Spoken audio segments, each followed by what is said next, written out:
خلاصہ کلام یہ ہے کہ عمر بن خطاب رضی اللہ عنہ کے جذبات صدیق اکبر کے حق میں بطور خلیفہ کیسے تھے؟ دیکھیے آپ خلیفۃ المسلمین ہیں اس سلسلے میں دوسرے نمبر کے. دیکھیے چوتھے، پانچویں، ساتویں، آٹھویں، نویں نمبر کے جو افراد ہیں، دیگر افراد ہیں، ان کے بھی جذبات ہیں.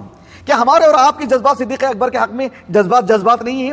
ہمارے احساسات نہیں ہیں؟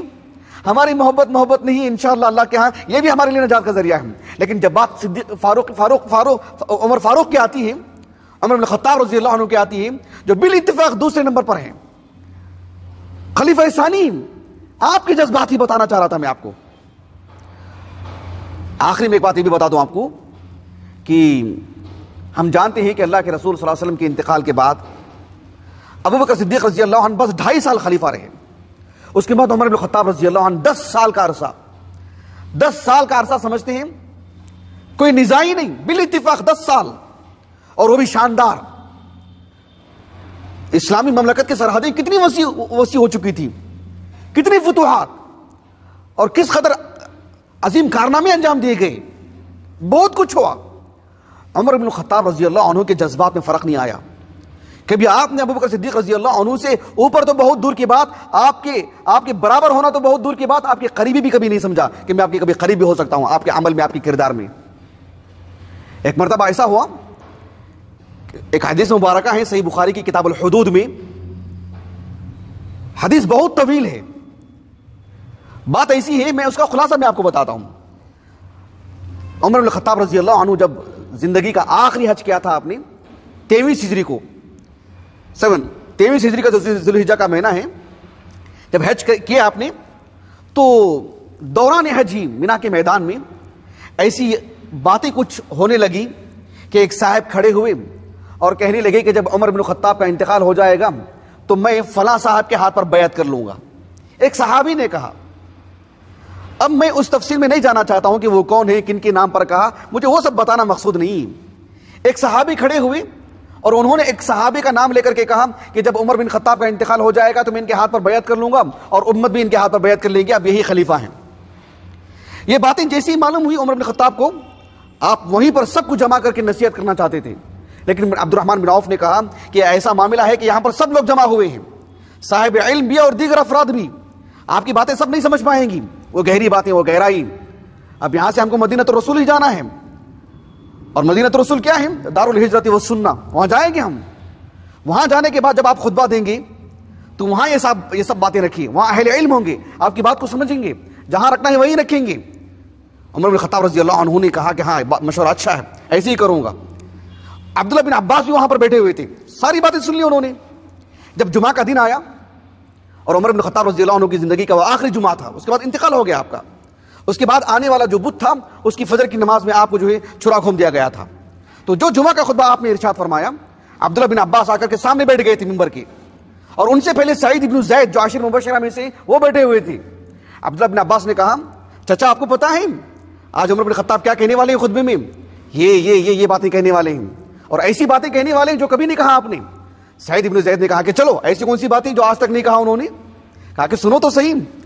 اسی دوران میں دروازہ کھلا اور عمر بن خطاب آئے، اور عمر بن خطاب رضی اللہ عنہ آئے اور طویل خطبہ دیا آپ نے، بہت ساری باتیں کہی آپ نے.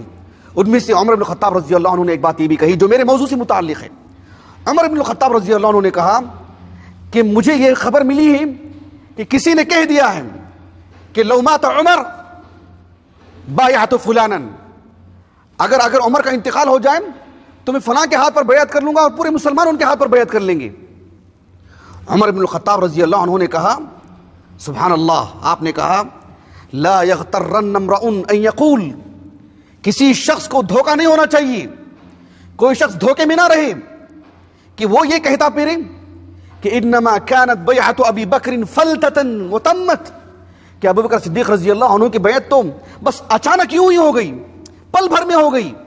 آپ نے ہاتھ دراز کیا، سبوں نے آپ کے ہاتھ پر بیعت کی، سبوں نے آپ کو امام مانا، خلیفہ مانا، اور وہ مکمل ہو چکی ہے. اب میرے انتقال کے بعد بھی کوئی کھڑا ہو جائے گا، ہاتھ دے گا، اور اس کے ہاتھ پر پوری امت بیعت کر لے گی، یہ غلط فہمی ہے، اس غلط فہمی میں نہ رہے، کوئی دھوکہ نہ کھائے اس بات سے. سبحان اللہ. عمر بن الخطاب رضی اللہ عنہ نے کہا کہ یہ بات حق ہے کہ ابو بکر صدیق نے ہاتھ دراز کیا اور لوگوں نے بیعت کر لیا آپ پر، ولیکن وقاہ اللہ شرھا، اس میں جو شر ہے اللہ نے حفاظت کی اس بیعت کی. اور عمر بن خطاب رضی اللہ عنہ نے ایک بات یہ بھی کہی کہ وَلَيْسَ فِيكُم مَّن تُقْطَعُ الْأَعْنَاقُ إِلَيْهِ مِثْلُ أَبِي بَكْرَ، تم میں آج کوئی ایسا فرد نہیں ہے ابو بکر صدیق کے لیے جس طرح کی گردنیں لوگوں کی جھک جاتی تھیں، ایک بات کہتے تھے سب آپ کے لیے کھڑے ہو جاتے تھے. وَلَيْسَ فِيكُم مَّن تُقْطَعُ الْأَعْنَاقُ إِلَيْهِ مِثْلُ أَبِي بَكْرَ، ابو بکر کی طرح تمہارے لیے کسی کی گردنیں نہیں جھکیں گی. اور یاد رکھ لو میرے انتقال کے بعد مشورے کے بغیر کوئی اپنا ہاتھ دراز کرے گا اور بیعت کرنا چاہے گا اور کوئی آ کر کے بیعت کر لے گا، دونوں کی گردنیں اڑا دی جائیں گی، دونوں اپنی جان گنوا بیٹھیں گی. ایسا نہیں ہونا چاہیے، مشوروں سے جو کسی کو خلیفہ بنانا چاہیے. یہ کہا عمر بن خطاب رضی اللہ عنہ نے. اور اتنے سچے جذبات ہیں عمر بن خطاب کے رضی اللہ عنہ.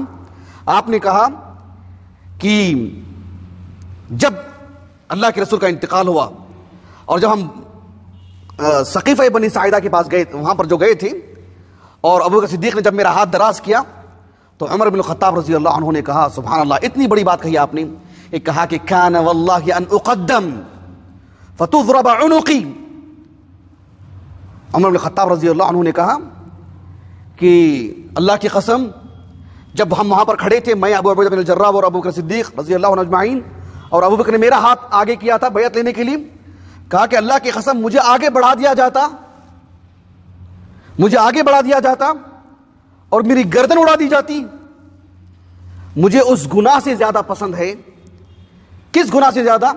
کہ احب الی من ان اتامر علی قوم فیہم ابو بکر، کہ ایک ایسی قوم پر میں سربراہ بن جاؤں، ایک ایسی قوم کا میں امیر بن جاؤں جس قوم میں ابو بکر موجود ہوں، اس سے بہتر ہے کہ میری گردن اڑا دی جائے. اتنا بڑا گناہ نہیں کروں گا میں، یعنی میں کوئی ایسا گناہ کا کام کروں جس سے میری گردن اڑا دی جائے، میں آگے بڑھ کر کے آ جاؤں. یہ مجھے زیادہ پسند ہے بنسبت اس کے کہ میں ایسا گناہ کر بیٹھوں کہ ابو بکر جس قوم میں موجود ہے اس قوم کی سربراہی میں کروں، اس قوم کا امیر میں بن جاؤں. ایسا کبھی نہیں ہو سکتا ہے. اللہم الا ان تصول لی نفسی عند الموت شیئا لا اجدہ الان. عمر بن الخطاب رضی اللہ عنہ نے کہا کہ ابو بکر صدیق کا انتقال ہوئے 10 سال ہو چکے ہیں. ہو سکتا ہے بحیثیت انسان میرے دل میں یہ خیال آ جائے کہ اب 10 سال کی سربراہی میرے ہاتھ میں رہی ہے، اتنی فتوحات رہے ہیں، اتنے کارکردگی ہوئی ہے، ہو سکتا ہے اب میں کچھ افضل ہو جاؤں. ایک بحیثیت انسان خیال آ سکتا ہے اس دوران میں، لیکن اللہ کا عظیم احسان ہے کہ لا اجدہ الان، میرے دل میں اب بھی وہ جذبہ نہیں ہے. اب بھی میں یہی سمجھتا ہوں کہ ابو بکر افضل ہیں. سبحان اللہ. یہ خلیفہ ثانی کے جذبات تھے جو میں نے آپ کے سامنے